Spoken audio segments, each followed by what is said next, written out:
Good morning everyone. This is Joshua Manalo. We are the Group 1. And today, we're going to tackle the editorial board, or we better known as Board of Directors. Our group was tasked to know the other parts of it and how the media company come up in a specific concept. I know some of you have an idea on this topic regardless of the amount of knowledge. So without further ado, let's start. The first topic is format to be presented by SHIANNA HEREDERO. Number 1 policy is create the task force. It is necessary to create a task force to speed up the process, and the result will not be different from each other, because when different people do a task, the result may be different from each other and confusing for people who can see and read it. Number 2 is confidentiality. Kinakailangan ang mga naiupo sa platform ay naaayon sa mga rules ng social media, and the personal information of a person behind that post shall be remain confidential. Accountability.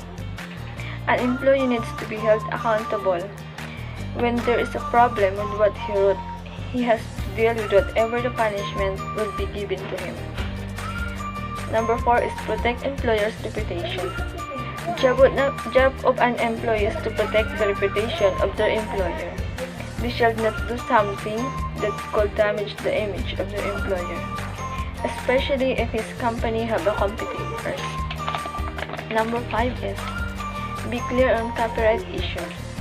It is advisable to include a clause dealing with copyright, plagiarism, libel, and defamation of character issues, especially when you work in a big media company.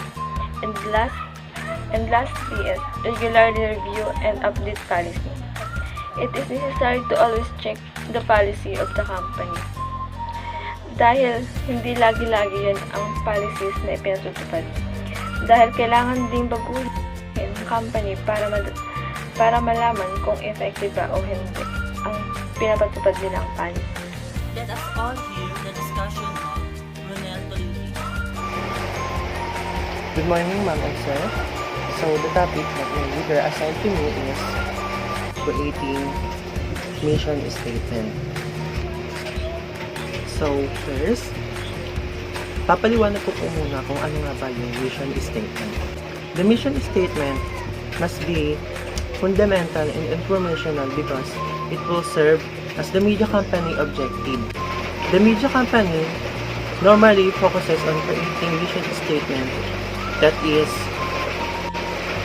serving the information, entertainment, and educational and relevant issue to its viewers or readers. So, ang example ko pong media company is yung ABS-CBN Corporation, and ito po yung kanilang mission statement or the corporate mission. We exist to serve the Filipino. We exist to inform, educate, and entertain through creative content for any distribution platform. We innovate, diversify, and expand into enterprises where our expertise in content creations open new business and service opportunities. We promote the best in Filipino talent and reflect the true sentiment of the Filipino. So, dito po sa statement ng ABS-CBN Corporation is may kita po natin na yung objectives po talaga nila is to serve relevant issues or information sa sambayan ng Pilipino.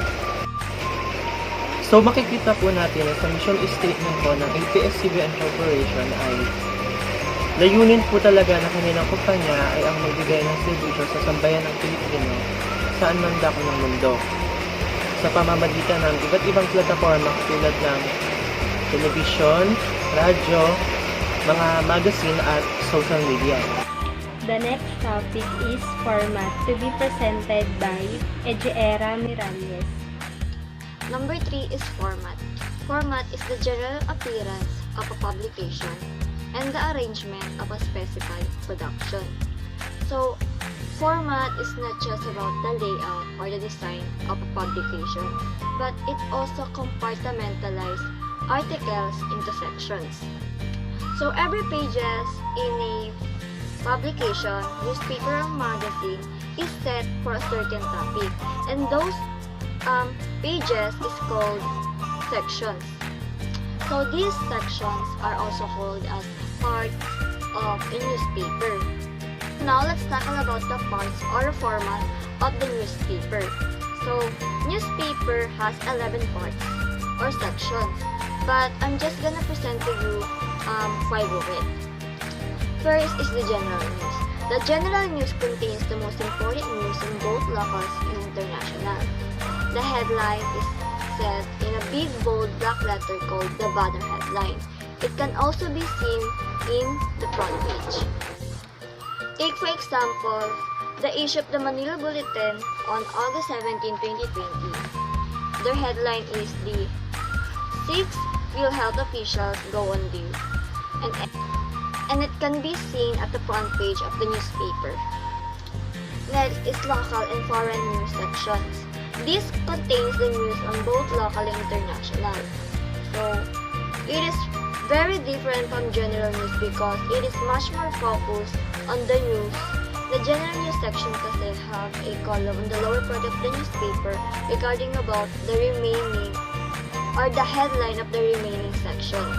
Editorial page contains articles, editorial write articles or they give their opinions or point of view to such political or societal issues like the opening of classes in the Manila Bulletin editorial issue. Fourth is the sport news or sports sections. This section contains sports events from in and out of the country. It also covered well-renowned athletes like in the issue of the Manila Bulletin sports section. It has international news, national sport news like the NBA. While on the local news, it contains golf that covered Filipino-Japanese athlete Sasso. Last is the entertainment section. It contains information about movies, radio, television, and other activities for entertainment. So there is a whole lot page about entertainment news. Like take for example the headline and the entertainment news section of the Manila Bulletin Board on August 17, 2020. It's about Maricel Soriano's new Kapamilya series and Oliver Stone's memoir. To summarize it all, format is just about the general appearance, the arrangement, the structure, and it compartmentalizes articles into sections. That's all, thank you. The next topic we're going to present. The next one is audience. In media company, the audience is a group of people who receive a media text and not just the people who are together in the same place. They receive the text or information via media carriers such as magazine, newspaper, television, radio, and internet. It can also be a phone or iPad or any other devices that store or receive media messages. So, meaning to say, audience is very important in media company because if you don't know who your audience is, then you don't know which keywords to target. And it must target the right audience for them to succeed. The ability to connect with the target audience, it separates the great companies from the ones that are just doing okay. Siyempre, connecting to your audience will allow you to understand their reactions, wants, and needs. For example, ABS-CBN. We all know that ABS-CBN is the largest company in the country in terms of revenues, assets, and international coverage. So why ABS-CBN has more viewers than other networks? So I will answer this in my own opinion. Kaya siguro mas maraming viewers or audience ang ABS-CBN dahil nasasatisfy nila yung needs and wants ng mga manonood nila. And we can't deny naman na yung mga artista nila is magagaling. At isa yun sa dahilan kung bakit mataas yung ratings nila compared to other networks. But sadly, yung ABS-CBN is na-shut down. But despite of that, ABS-CBN remains committed to provide news and information to our countrymen, particularly in this time of pandemic, and recover from the effects of Typhoon Ronnie and for the incoming weather disturbance. The next topic is format to be presented by Nicole GARCIA. So, I'm going to discuss the ABS-CBN company. So, ABS-CBN company regarding the market. So, ABS-CBN is the Philippines' leading media entertainment company. The company presents segment, the TV and studio segment, that comprise of broadcast, global creation, film and music production, cable channel, and publishing. The content created is for the Filipino to aim the mass Philippine audience.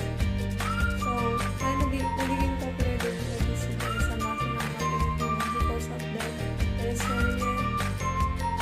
On the other hand, news and public affairs programs have developed reputation for quality of news coverage that include national, local, and international events. And also the OFW abroad or the overseas Filipino workers can watch their favorite movie, teleserye, etc. via TFC or yung tinatawag na the Filipino channel. Yung ABS-CBN company, meron silang natawag na Pay Networks. Sa Pay Networks, naka-include din yung cable television service or yung Sky Cable Corporation. Dito naman, yung mga consumer, may mga choices sila kung saan yung mga gusto nilang mapanood na mga bagong feature or yung mga news nilang movies or yung mga bagong movies na gusto nilang panood. Pwede nilang mapanood via IRTV. Pero sa IRTV kasi, kailangan magpa-load para makanood ka. The next topic will be discussed by Gabrielle Mondejar. So, nowadays, we rely on the mass media like newspaper, television, magazine, radio, and many more to bring news not only on what is happening in our locality or in our area, but also the media tells us on what is happening in the international or in the other countries. For example, si Miss Jessica Saw, you saw her on TV and she was reporting, she was doing a documentary, and we idolize her. We want to be a reporter because of her. We want to be in that platform because of her, so that she influenced you to become a reporter. And that is media identity. It helps you and influence you to become a person of who and what you want to be. The next topic is board compositions to be presented by MABINI. Board composition. Board composition means thinking about what the board has and what it needs. What skills and attributes are critical to provide effective oversight of the company. Sa madaling salita, ang board composition ay isang estruktura na kung saan may papakita ang tungkol sa kung ano ang mayroon at kung ano ang kailangan ng isang kumpanya. For example, ang Board of Directors ng ABS-CBN Company. First, Mr. Martin Lopez as Chairman. He was elected Chairman of the Board noong April 19, 2018. Nagsilbi siya bilang Chief Technology Officer sa ABS-CBN kung saan siya ang responsable o gumagawa ng strategic direction ng kumpanya. At siya rin ang nagpapatakbo sa mga bagay na may kinalaman sa technology. Prior to this, siya rin ang Vice President at Chief Information Officer ng Meralco. Next is Mr. Augusto Almeida Lopez as Vice Chairman.